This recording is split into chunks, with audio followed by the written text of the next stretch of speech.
président de certification Origine France. Quand vous entendez tous les témoignages qu'on a entendus ce matin, notamment sur ce travailler collectif pour les territoires, qu'est-ce que ça vous inspire? Ah, ça m'inspire du bonheur, parce qu'on part de loin. Alors, Origine France garantie. Hein. Garantie, exactement. C'est important parce que Origine France garantie, c'est le Made in France garanti. Si on veut donner de la traçabilité aux consommateurs, encore faut-il qu'ils puissent consommer en toute transparence. Et nous, Origine France Garantie, on permet aux consommateurs, via des audits d'organismes indépendants, d'être sûr que le produit est bien fabriqué sur le territoire français. Donc je voulais quand même remettre en perspective Origine France Garantie, qui a été créée par mon prédécesseur Yves Gégaud en 2011 sur une mission de Nicolas Sarkozy sur la marque France. Et en fait, on s'est aperçu que le Made in France n'avait pas assez d'exigences et on a voulu monter cette certification Origine France Garantie. C'est important aujourd'hui, on voit, parce que j'ai vu beaucoup d'industriels ici, beaucoup s'exportent, certains ont leur chiffre d'affaires à 95% à l'étranger, et ils disent que quand même, ça marche la France. Ah bah la marque France a une vraie valeur. C'est pour ça qu'on existe d'ailleurs, pour éviter que certains l'utilisent à mauvais escient. C'est la bonne nouvelle. C'est-à-dire si on utilise la marque France, c'est que quelque part elle a une vraie valeur et qu'elle porte. Donc encore une fois, il faut qu'on ait de la traçabilité et qu'on puisse, quand on fabrique réellement sur le territoire français, quand le consommateur a envie d'acheter un produit français ou d'exporter l'image de la France, ce soit la réalité. C'est pour ça qu'on existe avec Origine France Garantie. Après, c'est un travail collectif. On en parlait ce matin. C'est essentiel aujourd'hui. Ça passera par le collectif. On part de très loin, je vous rappelle, sur l'industrie. Donc on a besoin d'être tous ensemble pour avoir cette vision pour la réindustrialisation. Parce qu'on n'a pas le choix. La réindustrialisation, c'est un choix de société, c'est une bataille culturelle et on doit tous être derrière. Ça doit être une cause nationale. Si on a fondé les forces françaises de l'industrie il y a maintenant 4 ans, c'est un écosystème en fait pour rassembler. Alors c'est un hommage bien sûr, vous l'avez compris, à nos résistants, à nos illustres résistants qui ont rassemblé tout le monde pour une noble cause qui était la libération de la France. Eh bien, nous, la noble cause, c'est la réindustrialisation des territoires, des régions, parce que c'est par là que ça se passera. Et c'est par le collectif, c'est tous ensemble qu'on arrivera à sortir de cette déshérence des régions, de ces territoires qu'on nous a vendus pendant 40 ans. C'est les industries entre elles, les acteurs privés, les acteurs publics aussi. C'est quoi? C'est-à-dire qu'il doit y avoir un consensus, c'est pour ça que je parle de cause nationale. Il doit y avoir un consensus sur ce sujet pour recréer le lien qu'on a perdu. Vous savez, on nous a vendu que l'atelier du monde serait en Chine et que la France serait un pays de tertiaire. Donc aujourd'hui, on a le droit de parler de souveraineté. Alors la souveraineté peut être française, elle peut être européenne. Aujourd'hui, on est quand même coincé entre le dumping chinois et le protectionnisme des Américains. Donc il faut être assez fort. Mais en fait, le sujet, c'est d'être ensemble pour pouvoir être audible et pour être plus puissant. Si on n'est pas en capacité d'être collectif, de la jouer collectif et de proposer un vrai projet de vie, parce qu'en fait, la réindustrialisation, c'est quoi ? C'est un projet de vie dans les territoires, c'est un projet pour nos régions, et c'est quand même le meilleur ascenseur social qui fonctionne encore, c'est l'industrie. Quand on rentre dans l'industrie, on est en capacité d'avoir dans sa propre région un projet de vie, d'évoluer et de pouvoir s'épanouir. Je veux dire, aujourd'hui, on manque de liens, il y a une vraie fracture. Et moi, je trouve que l'industrie est un formidable outil pour recréer ce lien social. C'est pour ça que c'est absolument fondamental de la jouer ensemble. Parce que pour être audible, il faut qu'on soit tous ensemble. On ne peut plus se heurter aujourd'hui par rapport aux objectifs qu'on doit avoir. Parce qu'encore une fois, le temps presse. La réindustrialisation, elle doit se mettre en œuvre. On a déjà des bons outils.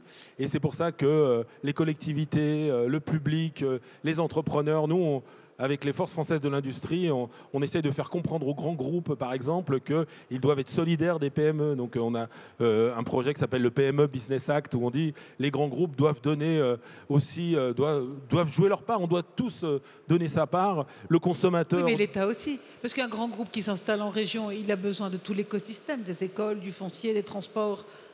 Alors oui, bien sûr, les collectivités, l'État doit jouer son rôle. Alors déjà, on n'est plus dans le déni, donc c'est plutôt pas mal, parce que quand même, il a fallu qu'on prenne une grosse tarte il y a quelques années là, pour s'apercevoir qu'en fait, on était complètement désindustrialisé et que la mondialisation heureuse, c'était peut-être pas aussi simple que ça.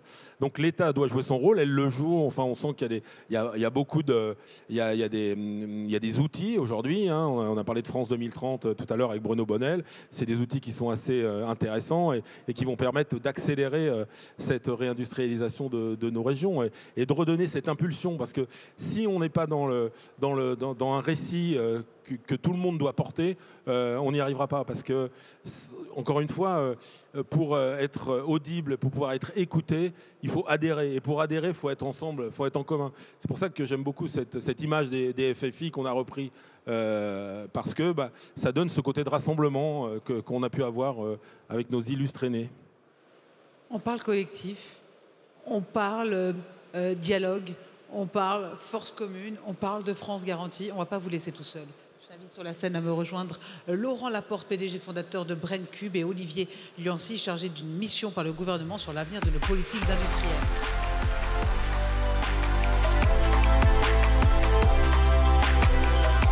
Laurent, je vais commencer par vous, Laurent. Quand on entend le discours de Gilles, qui est profond, qui dit effectivement on part de loin, mais on est en train d'y arriver, et il faut jouer encore plus collectif, vous adhérez?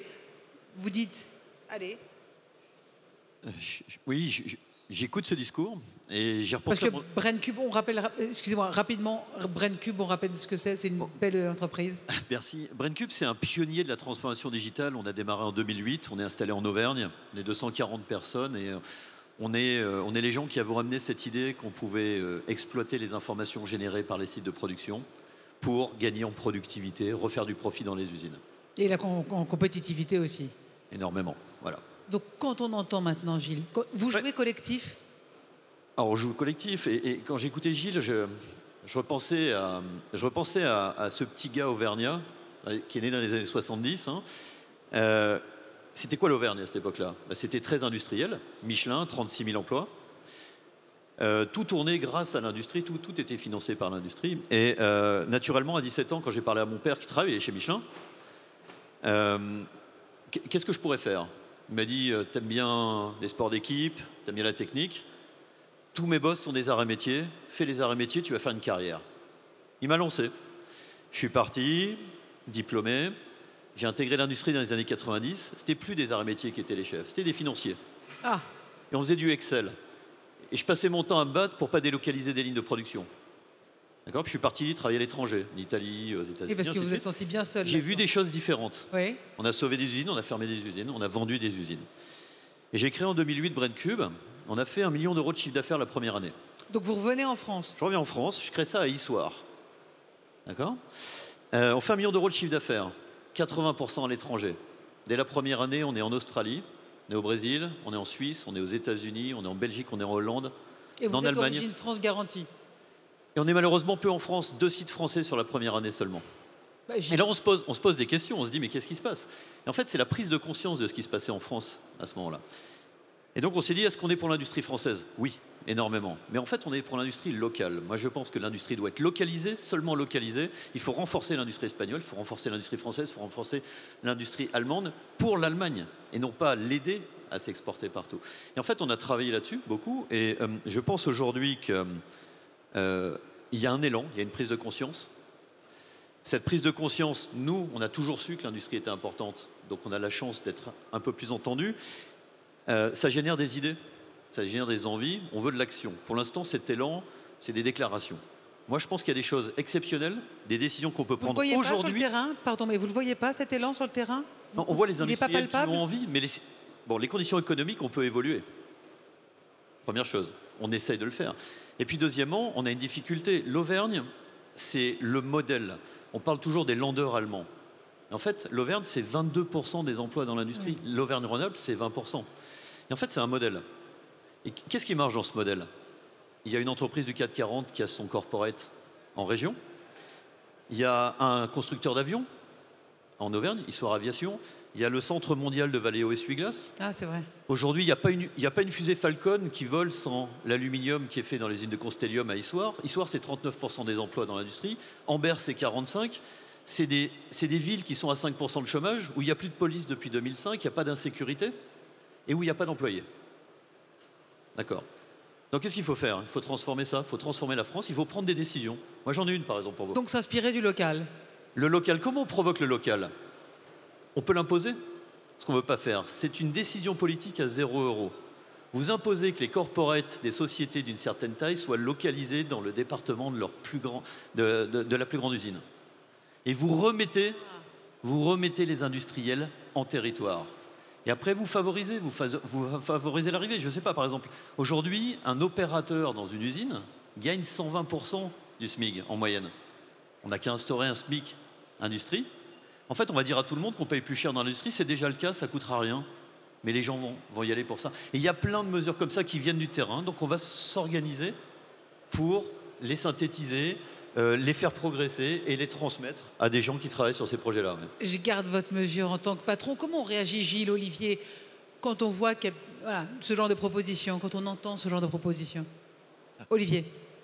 Alors, qu'il y a plein d'idées dans l'industrie. Elles sont pas plein mauvaises. d'audace dans l'industrie. Et qu'aujourd'hui, on commence à avoir un langage commun. Moi, j'ai assisté à toute la matinée. J'ai essayé de faire une présentation d'idées un petit peu descendante. On vous a entendu ce matin. C'est mon rôle. Je travaille pour Bercy, pour ça, pour les 2 ministres. Et donc, j'ai essayé de théoriser, de conceptualiser. Moi, ce qui me marque dans toute la matinée, c'est que ce que j'ai entendu des gens qui ont témoigné, ça fait écho à une pensée ou une réflexion plus conceptualisée. On a parlé des territoires. Il n'y a pas d'industrie sans territoire. Une usine, c'est quelque part. Vous avez besoin d'élus locaux qui vous aident si vous voulez vous agrandir. Vous avez besoin de centres de formation. Pour les gens qui sont à proximité, vous avez besoin de fonctionnaires qui vous accompagnent, si possible, moins censeurs, plus accompagneurs dans vos autorisations. On a parlé de superbes histoires de formation avec des reconversions fantastiques. On commence à avoir toute une histoire. On a de l'audace, on a le Made in France, on a le rôle des grands groupes. Moi, la sensation Made in France garantie. Made in France garantie. Non, mais c'est important. Et la sensation que j'ai, c'est qu'on n'est pas du tout à la fin de l'histoire. On est au début. On a une forme de clameur, un peu qui monte doucement, qu'il faut transformer dans une rumeur. On a un rôle, nous, les fanas de l'industrie, dans la définition d'un modèle social, dans la façon dont il faut faire vivre notre pays, dans le bien-être qu'on veut, dans cet attachement à la proximité, dans cet attachement patriotique aussi à nos valeurs. Et toutes ces valeurs-là, elles sont en train de monter tout doucement. Tout doucement, mais on est loin du compte. Et je vais vous donner un exemple. Le président de la République fait une journée sur le salon de l'agriculture. 2% de l'activité française. Si on ajoute l'agroalimentaire, ça fait 4%. C'est historique. Ça fait bien longtemps qu'on n'a pas vu un président de la République sur ce salon-là.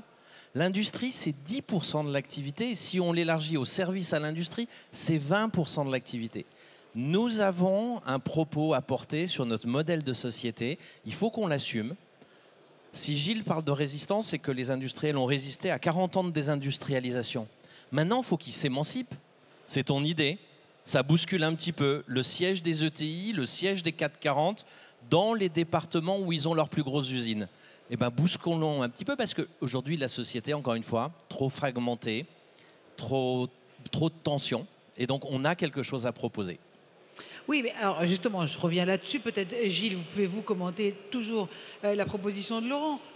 Le local, force du national. Ah, mais c'est de là que ça va partir. Et on le fait pas assez, apparemment. Non, on le fait pas assez, mais en tout cas, c'est le vrai sujet. C'est des territoires, comme le dit Olivier, que ça partira. Et toutes les initiatives locales, nous, au FFI, on a 10 clubs régionaux et on voit que ça part de là. C'est du régional, du local, aujourd'hui, où les choses doivent infuser après sur tout le territoire. Et puis, il faut aussi avoir cette capacité du temps long. Olivier le dit souvent, le temps long ne se décrète pas entre 2 élections. On parlait des politiques tout à l'heure.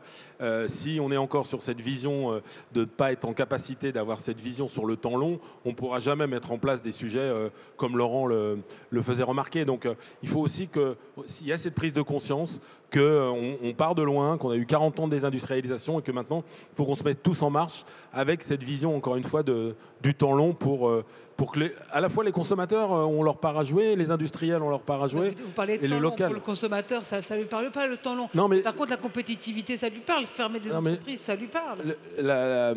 L'emploi, ça lui parle. Voilà. Ça lui parle. C'est-à-dire que, vous savez, moi, à Origine France Garantie, c'est Arnaud Montebourg qui dit toujours on vote avec sa carte bleue.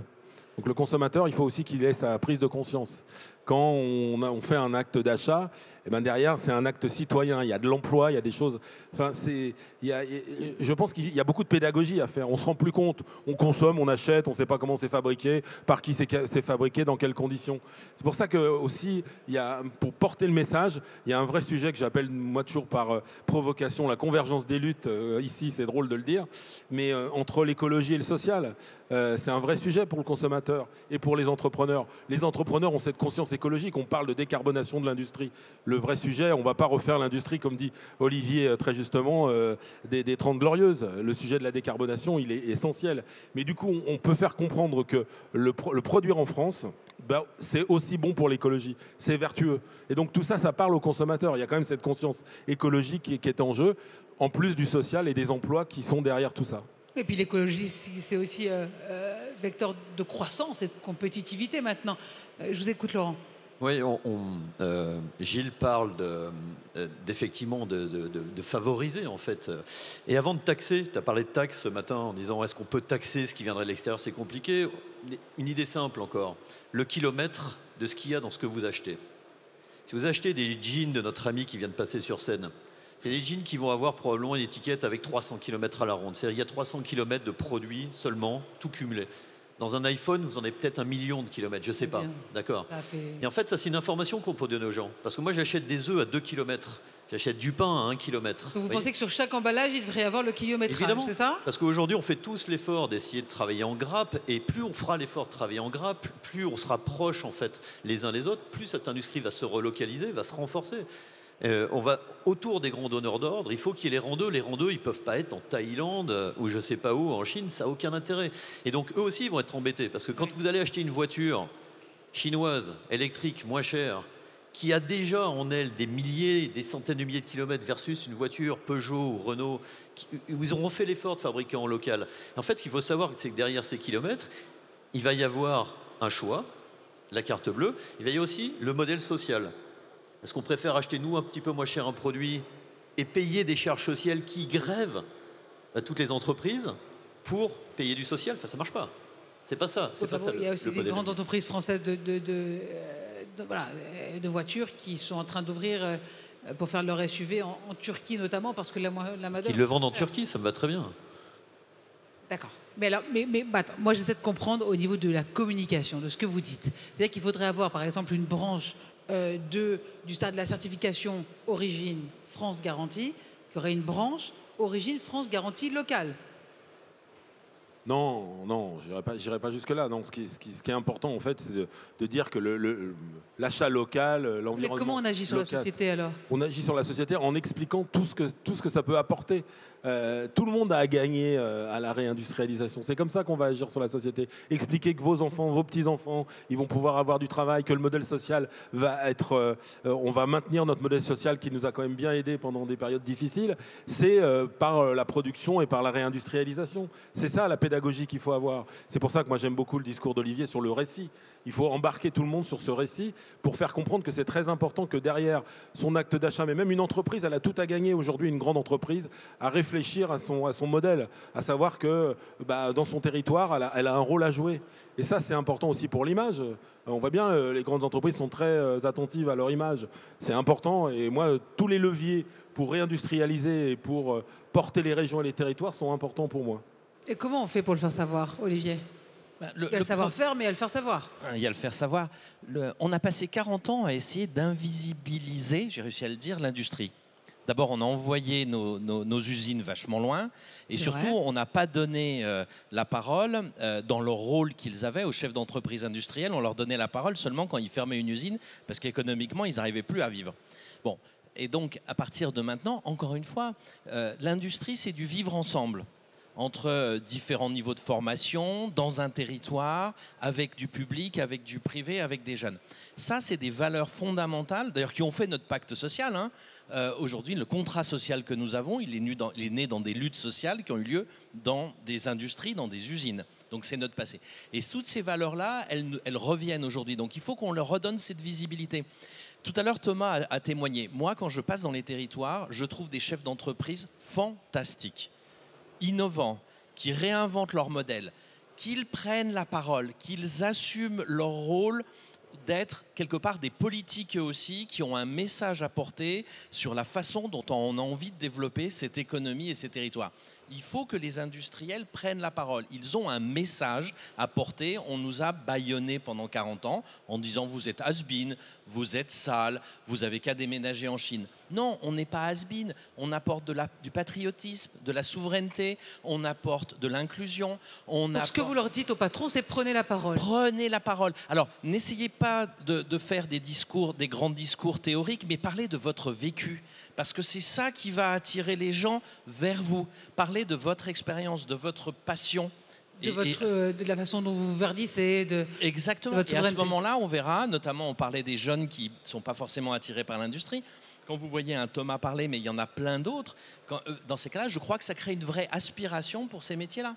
Voilà, prenez la parole. Et sur les produits, c'est la deuxième étape qu'il faudra faire, il faut qu'on réexplique qu'est-ce que c'est qu'un produit.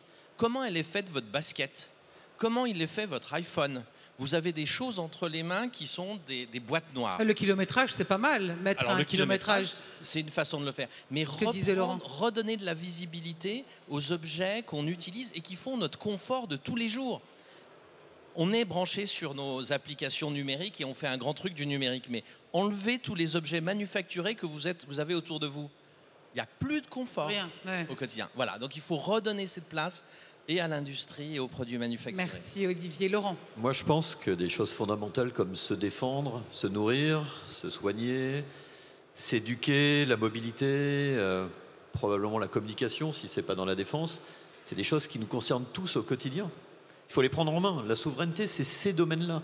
Et ça, si on le fait bien, ça va avoir un impact sur notre environnement qu'on va maîtriser. C'est le plus grand projet d'impact environnemental pour le monde, pour la France, mais pour le monde, la réindustrialisation locale, correcte, et ainsi de suite.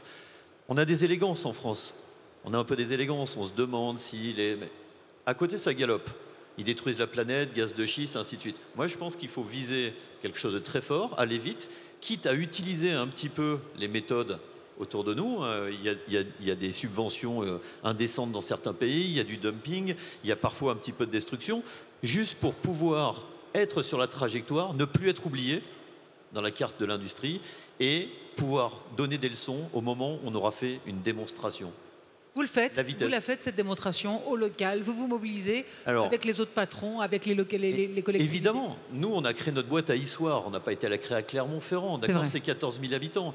On rayonne dans 45 pays, on a des équipes dans plusieurs pays. Aujourd'hui, l'IA utilisée dans l'industrie de transformation de matière des grosses sociétés mondiales, c'est l'IA auvergnate qui vient d'Issoire. Et bien sûr qu'on travaille avec Aubert et Duval, Constellium, Michelin qui sont juste à côté de chez nous, évidemment. Mais ce n'est pas forcément les premiers avec qui on a démarré. Voilà. Omrin, Xavier, évidemment. Et ça vous permet d'attirer les jeunes, justement, parce que vous êtes plus verts. On a la chance, quand on optimise l'industrie, immédiatement d'avoir un impact environnemental fort. Moins d'énergie, moins de gaspillage, moins de matière. Nous, on est dans le métier du numérique. Donc, les gens qui sortent du numérique et qui veulent aller faire du big data, qui veulent aller faire de l'IA, ils vont aller dans des sociétés où la technologie est au niveau de ce qu'ils en attendent. Et l'industrie, c'est le marché. OK, ça leur convient. C'est chez les industriels, aujourd'hui, qu'il y a une problématique de recrutement. C'est pas chez nous. Et c'est eux qu'il faut aider.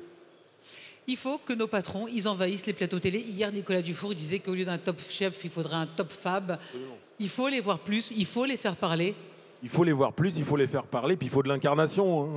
Encore une fois, on a besoin de belles histoires, il faut de la désirabilité, il faut qu'on ait envie d'aller vers l'industrie. Donc il faudrait qu'on ait des patrons emblématiques de l'industrie qui montrent que, comme disait Olivier, la production c'est plus sale, que c'est un formidable endroit où on peut s'épanouir, où l'ascenseur social fonctionne. Donc c'est super important, effectivement, de les mettre en avant et de leur donner la parole, parce que donnons la parole à des industriels. Enfin, moi, je trouve ça absolument essentiel. Mais au lieu de et j'entends bien, Gilles, ce que vous dites, mais en plus de cet ascenseur social, en plus de cette garantie d'emploi, est-ce que vous-même, et surtout vous, Gilles, vous mettez avant tout en avant cette excellence française ? Eh ben, on parlait tout à l'heure d'immatériel de la marque France. Encore, il y a une vraie excellence derrière tout ça. Hein. Pourquoi on a encore cette image à l'export? C'est parce que on a quand même su garder des savoir-faire. Et cette excellence française, il faut absolument la mettre en avant. Au-delà du luxe, hein. On est resté... Il y a le luxe, c'est très bien, mais il faut après aussi que nos industries, on a des compétences. Aujourd'hui, on n'a pas perdu tant que ça de savoir-faire. On a un problème de montée à l'échelle. Hein. Je pense que c'est un des vrais sujets. On en a perdu un peu, mais l'idée, c'est de reproduire et puis de remettre en avant l'attractivité de l'usine. Tout le monde a eu sa part de responsabilité. L'attractivité pour faire venir des gens dans l'industrie, elle est super importante. Un ouvrier spécialisé, c'est un monsieur extraordinaire qu'on a un peu oublié pendant une quarantaine d'années. Il faut les mettre en avant aussi. On parlait d'entrepreneurs, mais il faut aussi mettre les ouvriers spécialisés, par exemple. On n'en parle plus, mais c'est des gens qui ont de l'importance dans un outil de production. Donc 2 choses que je voulais dire avant de finir. Certifiez tous vos produits Origine France Garantie quand vous le pouvez. Et Service France Garantie, on le fait maintenant. Et surtout, adhérez tous au FFI. Plus on sera nombreux aux forces françaises de l'industrie et plus on sera puissant pour faire passer des messages. Origine Garantie France. Gilles Attaf, merci beaucoup. C'est le 5 étoiles de l'industrie. Merci à Laurent Laporte et Olivier Luanzi. On peut les applaudir.